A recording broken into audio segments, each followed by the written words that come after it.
Muito bem, agora vamos falar sobre relatórios contábeis. Quais são os principais relatórios contábeis que a sua empresa vai ter? Primeiro relatório final que nós vamos ter é o balanço contábil.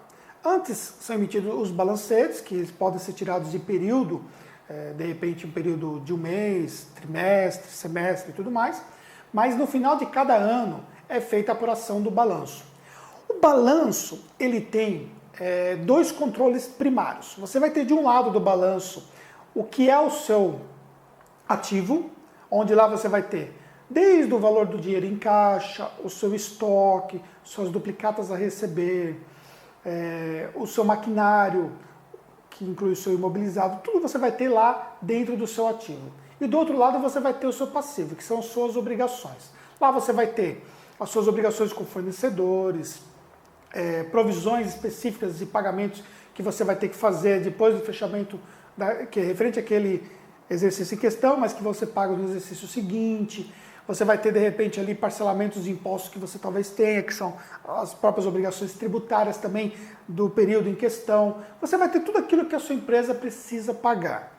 E quando você tiver o ativo maior que o passivo, sim, você vai ter um patrimônio líquido ali na sua empresa que realmente vai significar um resultado positivo na sua empresa. Então, o que acontece é o seguinte, por que é importante esse documento contábil? Tanto para te gerar uma informação para que você possa de fato entender como é que está o andamento da sua empresa, como também para você gerar informações para aquelas pessoas que vão se relacionar com a sua empresa, especificamente no caso das instituições financeiras. As instituições, por exemplo, elas pedem um balanço porque elas vão jogar os índices específicos sobre o balanço para que esses índices sejam calculados e para que seja de fato avaliado se a sua empresa tem uma saúde financeira ou não. Se a empresa tem um passivo muito alto, obviamente essa empresa tem um risco para essa instituição muito maior. E esse balanço é assinado por você e assinado pelo contador responsável. Então, ambos vão responder pelas informações que lá estão. Então, é muito importante que haja, de fato, uma escrituração muito clara disso. O balanço patrimonial, ele vem da escrituração do livro diário e também do próprio livro razão, que vem do próprio livro diário. Como é que funciona a escrituração do livro diário? Todas as operações contábeis da empresa são escrituradas dentro desse livro. Então vamos imaginar a seguinte situação. Você comprou um veículo e esse veículo vai ser pago, por exemplo, em 12 parcelas. Então você vai fazer um lançamento da compra do veículo, vai determinar sempre as duas contas, tanto do ativo como do passivo, que vão estar relacionados com essa compra.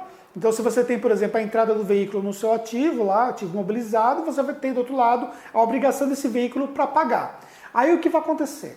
Você tem um lançamento aí, por exemplo, que pode ser um lançamento ou dois, ou até mais, dependendo da situação que você teve daquele caso específico que nós podemos citar aqui. Depois que é feito isso, a informação já passa a constar lá no seu balanço, e isso é registrado no livro diário. No livro diário há o histórico, inclusive, da operação.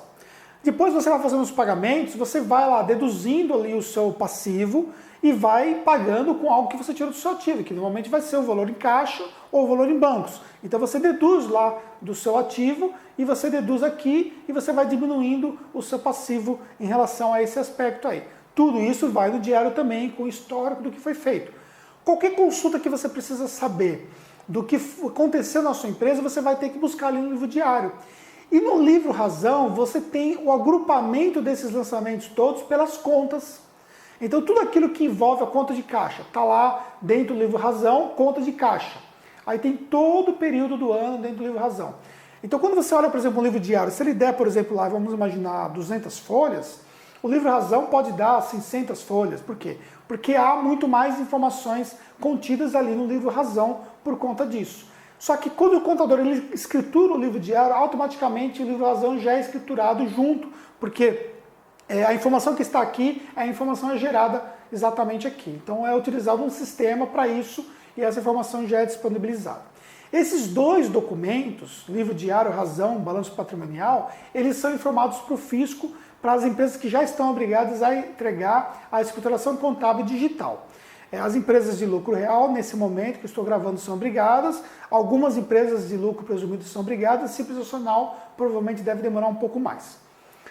Um outro documento importante é o seu demonstrativo de resultado. E no seu demonstrativo de resultado, como o próprio nome já diz, vai dar para você qual é o resultado da sua empresa.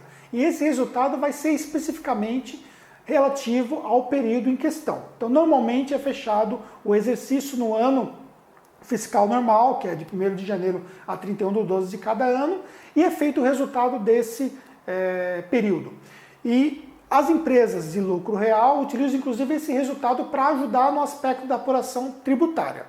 Nas empresas de lucro presumido e simples, o demonstrativo de resultado ele vai servir mais especificamente para aspectos contábeis obrigatórios, para o próprio fisco também saber como é que está a situação da sua empresa, uma vez que esse demonstrativo de resultado é informado numa obrigação acessória específica ou vai junto com a própria escrituração contábil digital, que eu acabei de falar, que é uma das obrigações que a empresa tem que entregar. Então, resumindo aqui, o que é o demonstrativo de resultado? São a transcrição de todas as suas despesas e das suas receitas. E a diferença é o seu lucro ou prejuízo. Então, você vai ter tudo aquilo que é de despesa com as receitas, mais o seu custo. Então, como é que é apurado o seu custo? Você, por exemplo, tem uma empresa comercial e você faz a compra do seu produto.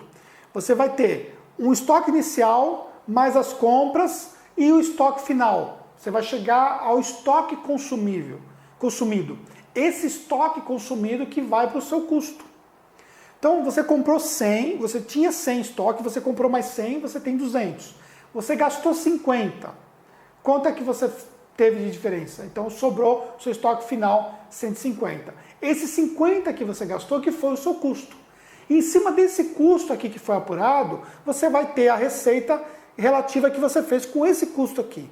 Lembra-se que eu falei num dos vídeos anteriores que o seu estoque é fundamental, o controle do estoque é fundamental? Aí que entra a informação do seu estoque, porque é com base na informação do seu estoque inicial e estoque final que você vai agrupar a informação do seu custo. Então você pega estoque inicial, mais as compras, menos o estoque final para saber qual foi o estoque consumido, e sendo o estoque consumido é justamente o custo que a sua empresa teve. Isso é aplicado nas empresas de comércio e empresas industriais, sendo que na indústria você tem várias facetas do estoque a controlar. Produtos acabados, produtos em elaboração, produtos semi-acabados, matéria-prima, então tem todos esses controles todos. Tem um estoque de produtos que são utilizados no processo de produção, enfim. E no caso da empresa comercial vai ter praticamente o controle somente do estoque do que vai ser comercializado. Na prestação de serviço você vai ter o custo da execução do serviço, que são tudo aquilo que está diretamente relacionado com o custo para a entrega de um serviço. Então eu estou te entregando aqui, por exemplo, uma produção. O que nós temos de custo para essa produção aqui? Nós temos a iluminação, que está aqui em volta de mim, nós temos um operador que estaria operando a câmera, fazendo a filmagem, nós temos o processo de edição, quer seja terceirizado ou não, esse custo faz parte do custo de produção. Então esses são os custos de produção. Agora, o maquinário que eu comprei não é um custo de produção. A parte depreciada desse maquinário pode ser um custo. Agora, o maquinário em si não. Então você não pode pegar, por exemplo, uma compra de um maquinário e dizer que essa compra é o custo. Porque, na verdade, somente a parte depreciável, que tem uma tabela específica por ano, quanto pode ser depreciado um equipamento. Então, um equipamento desse, como eu estou usando para gravação, vamos imaginar que ele pode ser depreciado em 3 anos. Então, dentre esses 3 anos, mensalmente, eu vou lançar 36 avos de depreciação desse equipamento no meu custo. Aí esse valor depreciável, sim, eu posso apurar como custo. E sabendo que no final de 3 anos o maquinário todo se pagou, nesse caso específico que eu acabei de dar. Então, isso aqui são os controles principais que a sua empresa vai ter do ponto de vista de relatórios contábeis, e nós vamos dar um pouco mais de prosseguimento a esse assunto junto com os demais outros aqui dentro desse módulo, você vai entender melhor, tá bom?